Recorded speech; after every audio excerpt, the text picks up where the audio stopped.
Hello. So,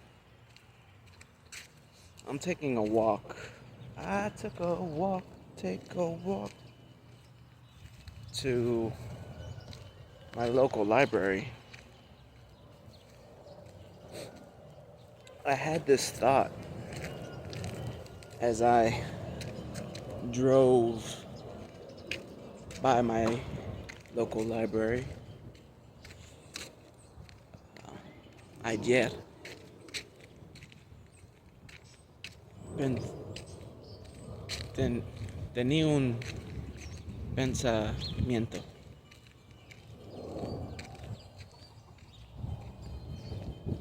There needs to be more libraries, bibliotecas.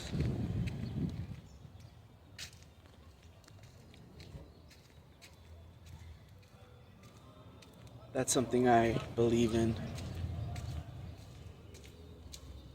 More access.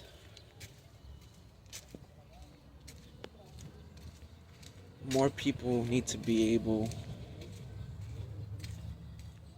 to go walk a few blocks and there be a library.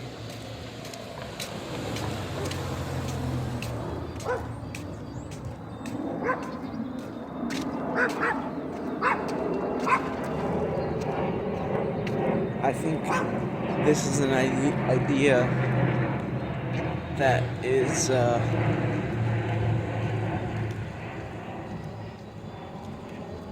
nonpartisan.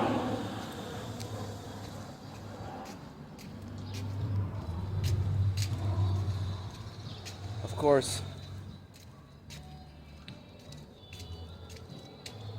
if you brought that idea up to someone who voted for Trump, I wouldn't be surprised if they'd be against it. There seems to be a all-out war against learning. And I think, if I can take a guess as to why they choose to attack education, because education in and of itself is nonpartisan. Hey guys, it shouldn't be a partisan issue. When has it ever mattered where your political affiliations lie?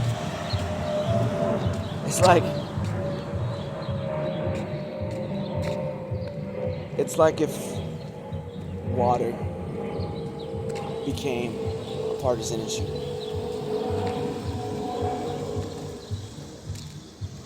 Which I guess climate change, right? No one would debate. Maybe they would actually if water is bad for you. I'm destroying my own arguments as I make them. A marker, a sign of true intelligence.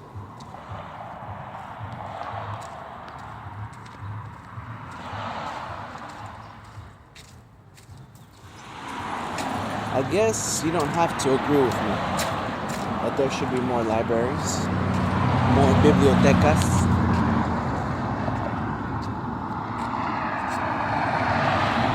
I do believe in it though.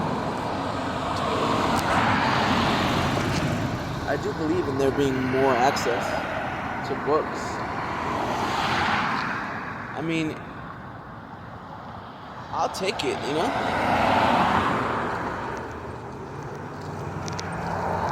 I'll take the access to books.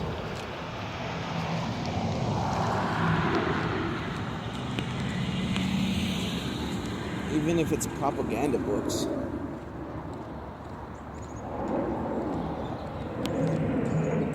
Although, one could say that I would be seceding at that point. Because they're attacking education and they're attacking books because of what happens when people read these books.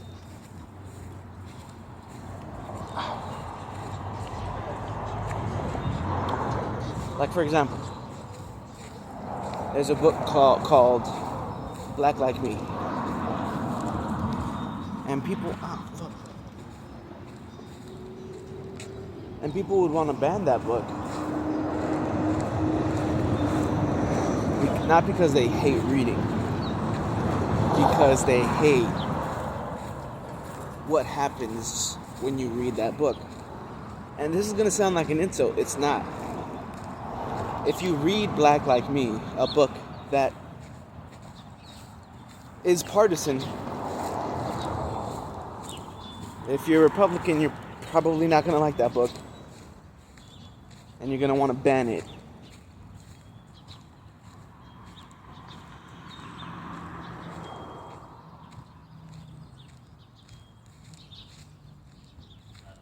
You'll read that book and then you'll understand why it's a book worthy of such animosity.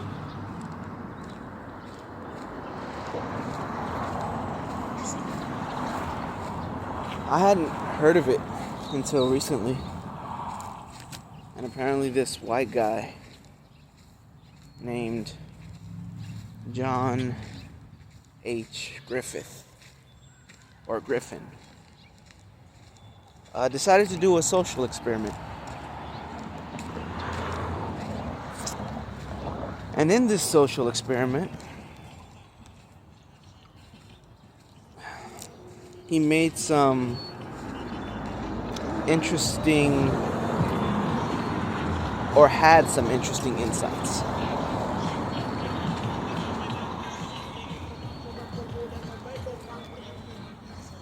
about what it's like to be black in racist America. Now, I don't know if you picked that up. I mentioned this man being white.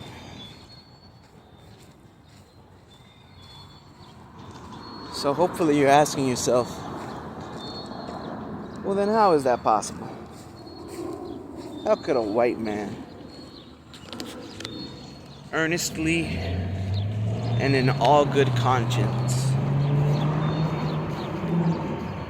make any sort of meaningful insights into what it's like to be black in America? That sounds like some bullshit. And you would be right. And then you would read this book and then you would realize, oh, I just didn't have all the information.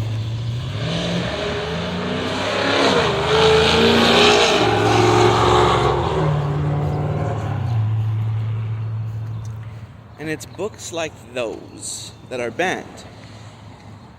Because you read these books and something starts to happen in your thoughts on a fundamental level of consciousness.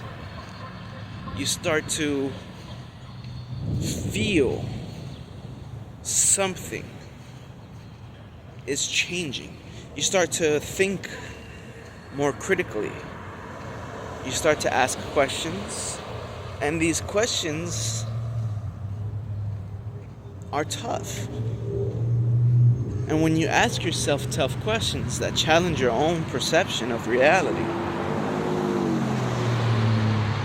I mean, you have to be someone who's really open-minded to do that. And if you're forced to do that by reading a book, then you're probably going to want to ban that book because you're like, I didn't consent to having my point of view challenged like this.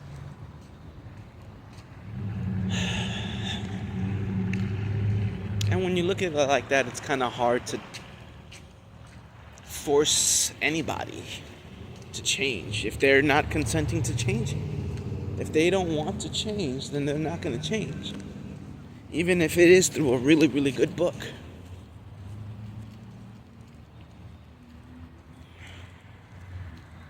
It almost becomes necessary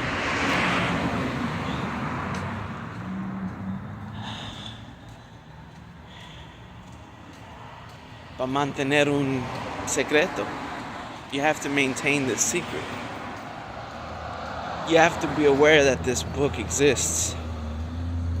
And in order to protect it, necesitas poner en silencio tus opiniones y la información de ese libro. It becomes this warping of reality that you have to make in yourself, because that's how progress is made. I know that sounds... What? How do we make progress by keeping secrets? And that's the question. If we don't keep these secrets, then we risk losing powerful books. We're living in that time again.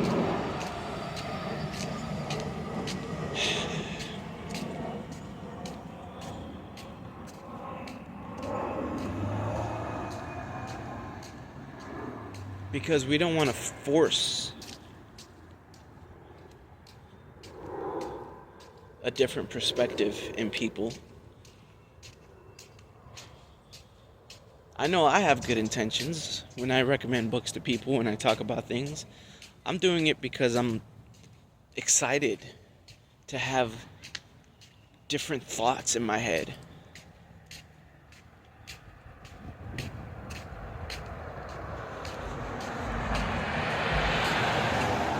Oscar Wilde said it, and I can't be more specific than that. He said,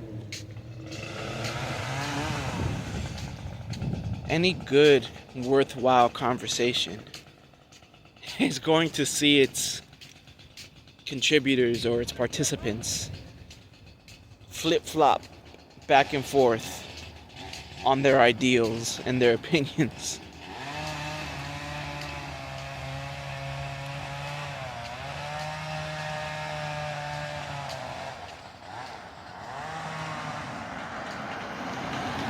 That's the only way to have an earnest conversation.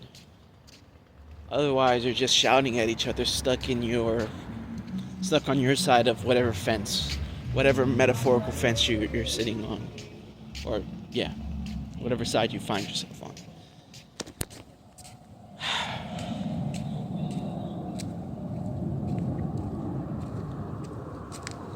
And it makes it hard.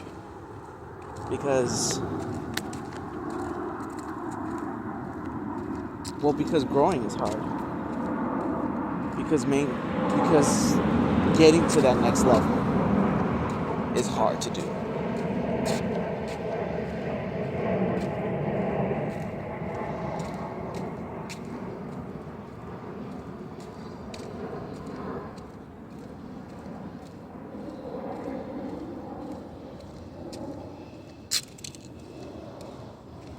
And because, again, it takes a open-minded person,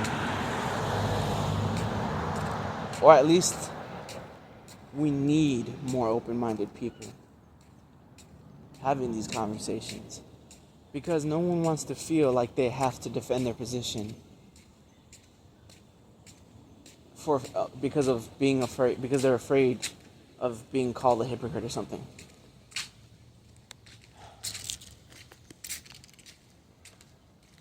So that's why I don't really call people hypocrites. Except Trump. Trump is the biggest goddamn hypocrite in the world. And I believe Putin has dirt on him, which is the only logical explanation why Trump is, for all his braggadociousness, is like, Putin good, Putin great, love Putin. Because personalities like Trump's lend themselves towards isolation. They become, and there's a really good word for this too. Oh my God. You would call Scrooge a misanthrope, I think. Yeah. I mean, they feel like money is king, and they'll become a misanthrope. But that's not what we see in Trump's actions. So when two things don't connect, you gotta try to figure out why they don't. Anyways. We do a lot of stuff right now. I'm here at the library. Finally, I made my way. Not that far, right? Took me 15 minutes to walk all the way to the library. Not that bad. A 15-minute walk? Come on, that's not bad at all. Alright, I'm gonna go ahead and get my learning on. Gonna do some research. Have a good Saturday.